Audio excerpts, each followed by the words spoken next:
Hello guys, আজকে আমি খেতে যাচ্ছি পাহাড়ি সিদ্ধ শাকসবজি অ্যান্ড হচ্ছে সাথে মরিচ ভর্তা, যেটার নাম শুনেই বোঝা যায় খাবারটা হবে হেলদি। সো এই জন্য চলে যাই আমার বাগানে, দেখি এখানে কি কি তাজা শাকসবজি পাওয়া যায়। তো এখানে আমি ফার্স্টে নিয়ে নিয়েছি কিছু পুঁই শাক। হঠাৎ করে যেহেতু আমার এটা খেতে ইচ্ছা হয়েছে, এজন্য আমি আমার বারান্দায় যা যা শাকসবজি পাই সেগুলো দিয়ে আজকে খাবারটা খাবো। তো এরপর আমি নিয়ে নিচ্ছি কিছু কচি কচি কলমি শাক, যেটা হচ্ছে আমি কিছুদিন আগে কেটে ফেলেছিলাম, আবার নতুন হয়েছে।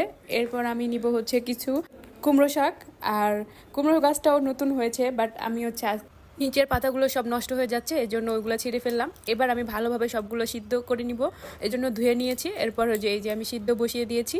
এটা সিদ্ধ হতে হতে আমি ভর্তাটা বানিয়ে নিব, এই জন্য আমি কিছু চিংড়ি মাছ ভেজে নিব। আর চিংড়ি মাছের সাথে নিয়েছি মিষ্টি কুমড়া, পেঁয়াজ, মরিচ, আর হচ্ছে ধনিয়া পাতা আর রসুন।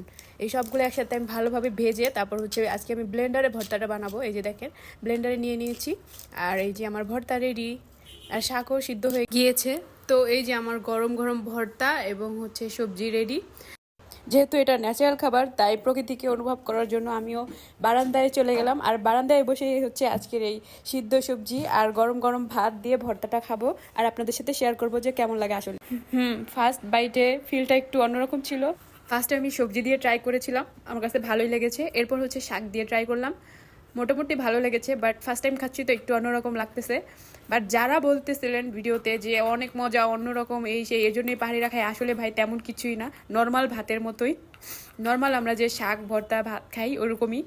বাট মানে সিদ্ধ জিনিসটা, এটার আপনার ফ্লেভার আসতেছিল, বাট ওরকম আহামরি কিছুই না যেভাবে সবাই বলতেছিল ভিডিওতে যে না খেলে মিস করবেন এই সেই। তবে আমি যে ভর্তাটা বানিয়েছি ওটা অনেক মজা ছিল, আর এটা দিয়ে ভাত খেতে খুবই ভালো লাগতেছিল। আপনারাও চাইলে বাসায় এটা ট্রাই করে খেতে পারেন। আজকের মতো এই পর্যন্তই।